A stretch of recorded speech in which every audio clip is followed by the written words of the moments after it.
Clôturera à 14h05 pour être extrêmement précis tout à l'heure. À Wall Street, ce sera en revanche une séance pleine et entière sur les marchés américains. Mais donc demi-séance à Paris. Le CAC 40 gagne 0,9%. On est au plus haut du jour, 4719 points. On va retrouver Thibaut François qui nous accompagne tout au long de cette matinée pour Fastia Capital. Rebonjour Thibaut.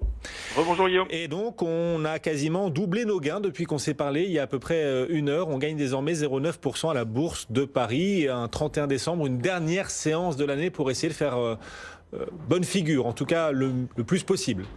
On va dire bonne figure, effectivement. On a doublé les gains par rapport à tout à l'heure en nombre de points, donc ça c'est plutôt pas mal, 0,9 de hausse. On a doublé en termes de volume, c'est énorme. On arrive à 215 millions d'euros d'échangés sur le CAC 40, ce qui est évidemment très faible par rapport à ce qui se passe d'habitude. On va dire que ce qui fait monter le marché ce matin, ce sont les valeurs du luxe. Kering, LVMH en tête, 3% de hausse et 2,5% de hausse, suite effectivement à un énième potentiel accord entre les États-Unis et la Chine. A priori, ça s'engage bien, mais ça fait juste 10 fois qu'on le dit depuis 2 mois que c'est tout proche de signer, donc ça continue dans ce sens-là. On a l'automobile aussi qui rebondit, avec Peugeot, Renault qui gagnent 2 et 1,3%, avec aussi un rebond de Valeo qui gagne 2,65%.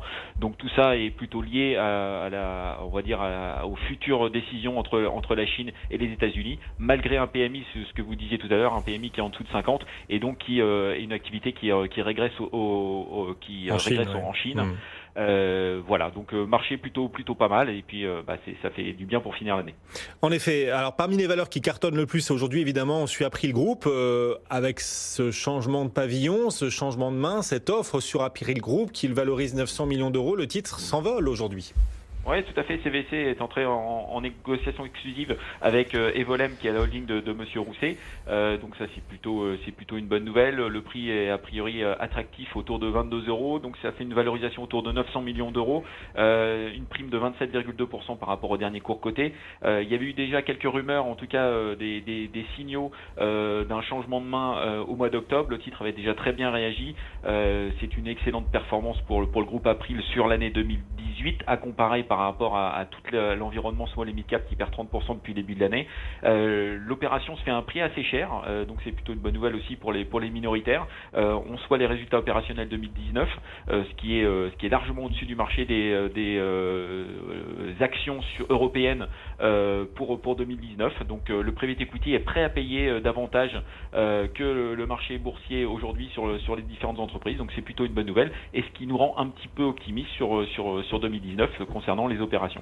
Justement, c'est la question qu'on allait vous poser là. Voilà, on a cette ultime OPA pour ce dernier jour de l'année, et c'est April Group qui est concerné. Mais est-ce que vous voyez un contexte qui resterait aussi favorable aux fusions-acquisitions l'an prochain, 2019, et qui pourrait donc animer et aider le marché également dans les prochains mois?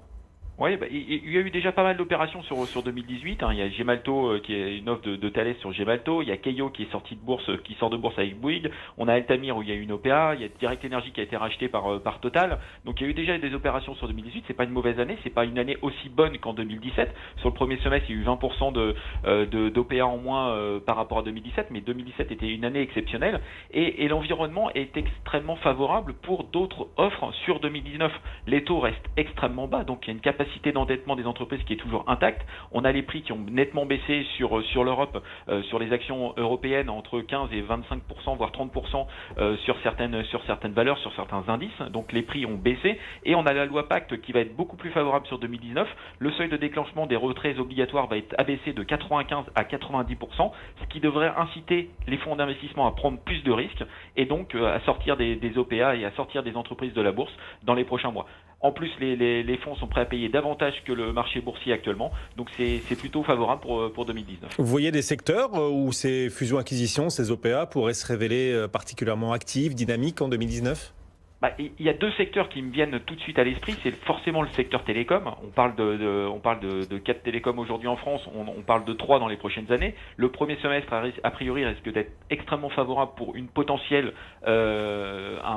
regroupement d'opérateurs avant les gros investissements qu'il va y avoir pour la 5G. Donc le secteur télécom, bien entendu, et le secteur bancaire qui a énormément souffert ces dernières années. On parle de Commerzbank en Allemagne, mais aussi des rapprochements, pourquoi pas, en Espagne, et la France n'est pas n'est pas en deçà des rumeurs. AXA a fait une grosse opération aux États-Unis, donc ça va être plus compliqué, mais des opérateurs bancaires type Société Générale ou BNP pourraient être assez agressifs dans les prochains mois. Donc le secteur télécom et le secteur bancaire sont à mon avis des secteurs à jouer si on veut jouer la thématique de l'OPA. Merci beaucoup Thibaut François qui nous accompagnait ce matin depuis Fastea Capital. Bonne demi-séance Thibaut, jusqu'à 14h05 ce CAC 40 restera donc ouvert, plus 0,9% en ce moment, 4719 points, même si certaines nouvelles sont pour le moins négatives. En tout cas, on a cet indicateur chinois qui marque un ralentissement, nouveau ralentissement du PMI manufacturier qui passe en zone de contraction sous les 50 et c'est une première en 2 ans. On va largement en reparler. Dans l'actualité également, cette nouvelle prolongation de la détention de Carlos Ghosn au Japon. Elle est prolongée de 10 jours. Les procureurs enquêtent maintenant sur des soupçons d'abus de confiance. Carlos Ghosn est soupçonné d'avoir fait porter par Nissan une partie de ses pertes financières. Le groupe